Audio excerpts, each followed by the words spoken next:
welcome back to the Fire Burns Within channel. Time for another album review, anniversary album review. Skid Row, Slave to the Grind is quite a popular, quite a legendary album, and yet I've never ever heard it. I've never ever heard this album. I've never gotten into Skid Row for some reason. I've heard bits and pieces of this album. I've heard bits and pieces of Skid Row before. I've just never been able to get into them. So anyway, the album is going to turn 30 on the June 11th. So quite a big milestone. So I listened again, as I do often with these anniversary reviews. Have to listen again, give albums a second chance, see if they can grow on you or improve with age or get worse with age. It depends, right? It depends. Anything can happen. So I've never been into Skid Row. Sebastian Bach, or Bach, I don't know how you want to pronounce it, he's quite a legendary singer. He's got a lot of fans. He's got a lot of detractors. I don't know. I've just never been a fan. I don't know. Sort of, he's quite a screamy vocal, so I don't know. I like some screamy vocalists, but I don't know. With Skid Row, I never ever gave them a chance. Anytime I heard it, I wasn't wowed, so didn't give him a chance. Anyway, I gave him a chance a couple of days ago, and I listened to this carefully and all the way through, every single second, no skipping. Listen to every single second, start to finish, concentrate, give a rating for each song, and then get a rating at the end on its 30th anniversary. Okay, the album opens with the track called Monkey Business. This is a quiet start, then a thick guitar riff, and then Seb Bach comes in and screaming for all he's worth. The song has quite a funky groove. Chorus arrives without much fanfare, a little bit underwhelming, to be honest. The backing shouts on the chorus make it a little bit better.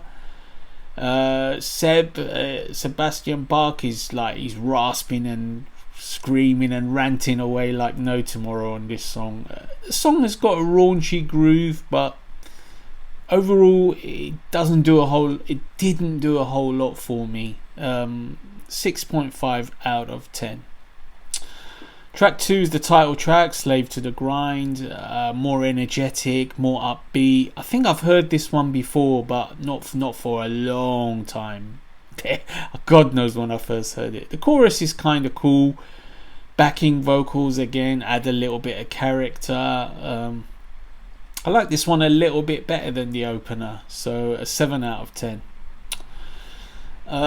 Track 3 is called The Threat. Very funky riff to start, snarling vocal from Bach. Like the riffs in this song more than any of the previous two. Chorus has those familiar backing vocals, the gang shouts. The groove in this one is strong and catchy. Some good snarling again from Seb Bach.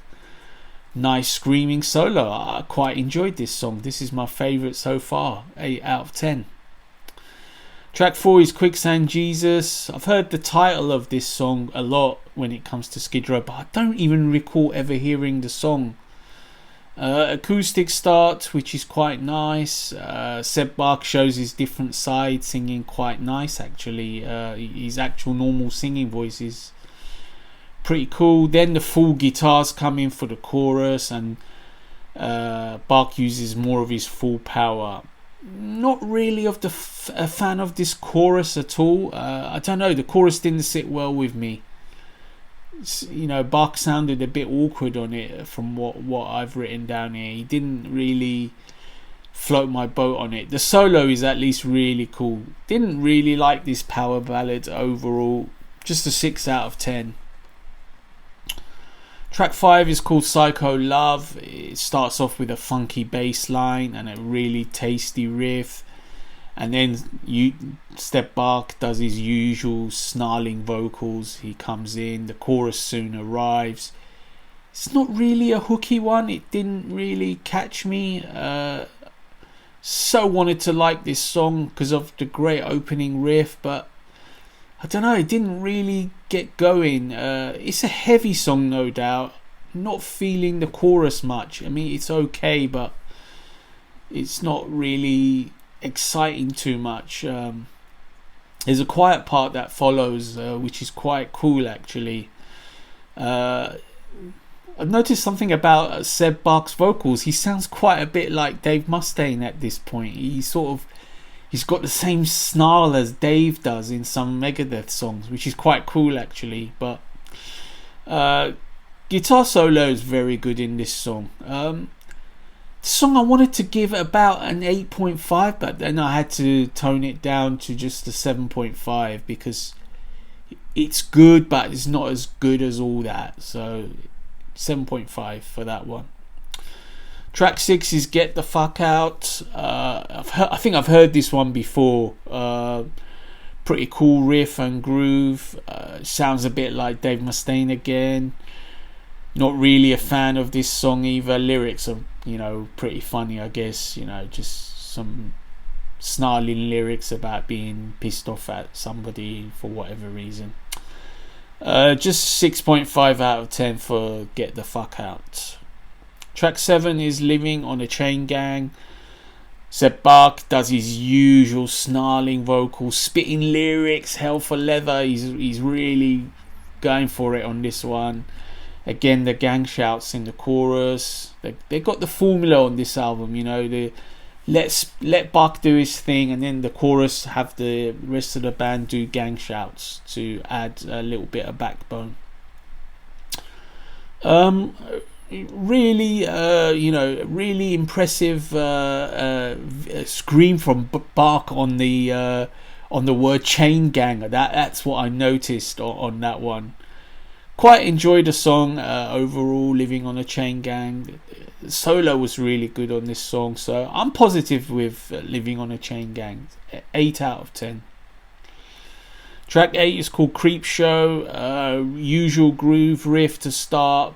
Seb Bach spitting lyrics fast. Gang shouts again. Usual stuff. They have a formula. Stick to it very well. Chorus is okay. Pretty funky tune. Sweet leads. Nice lead work. The guitar work is very, very good, I must admit. Decent song. 7 out of 10 for Creep Show.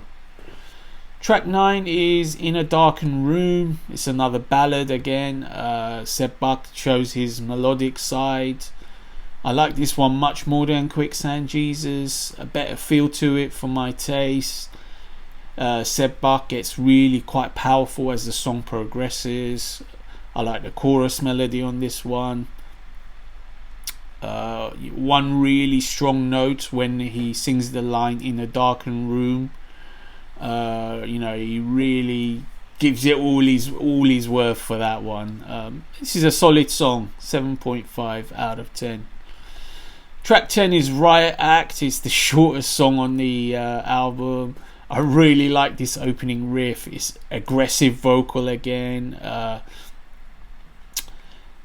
Chorus soon arrives, and it's like almost a punk rock song. This one, it's sort of, as the title would suggest, it's sort of very energetic. I really like it. It's sort of funny. It's cool.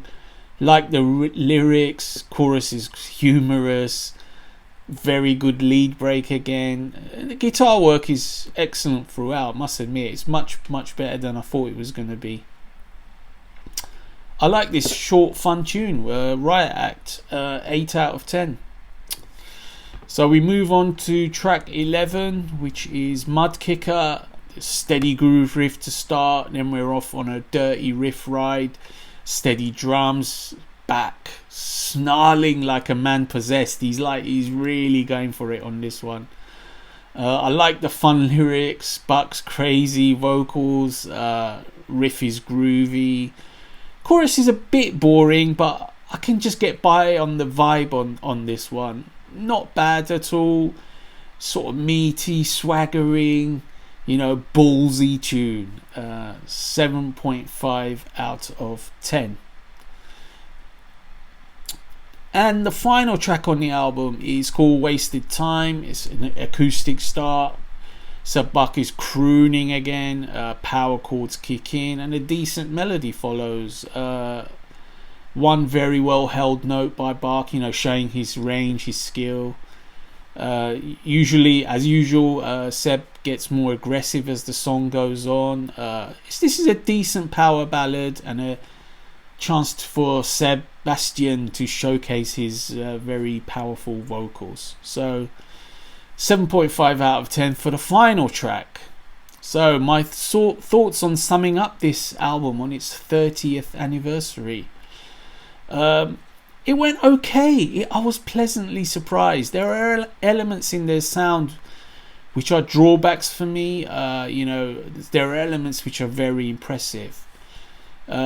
Sebastian Bach's vocals are sort of almost a love it or hate it affair with me. I mean, sometimes I'm really impressed, and sometimes he's just screaming and ranting a bit over the top. He's got a tremendous talent. There's no doubt about that. I mean, 30 years ago, he would have been in his absolute prime. He would have been a young man, lots of vigor, lots of energy, and it all comes out, very well, the production is very well done for the time, very strong. The guitar work is very good throughout. Credit due to all the instrumentalists. The bass is very clean. Drumming is solid. My overall average for this album works out at 7.25 out of 10, which is actually lower than the average on Metal Archives that I saw. The average on Metal Archives is 83%, so I like this less than the average metal fan or metal or hard rock fan, if you like. I don't know, there's something about it that it's just not my cup of tea, hence I never got into Skid Row in the first place. But having listened to this album now, I can see that it is somewhat of a classic of the genre, released in 1991. 80s were just over, grunge was about to start, but these guys released a rock solid hair metal with a lot of heaviness into it as well. So a decent listen. I enjoyed it. The album is 30. What do you think about Skid Row's Slave to the Grind? Okay, stay tuned.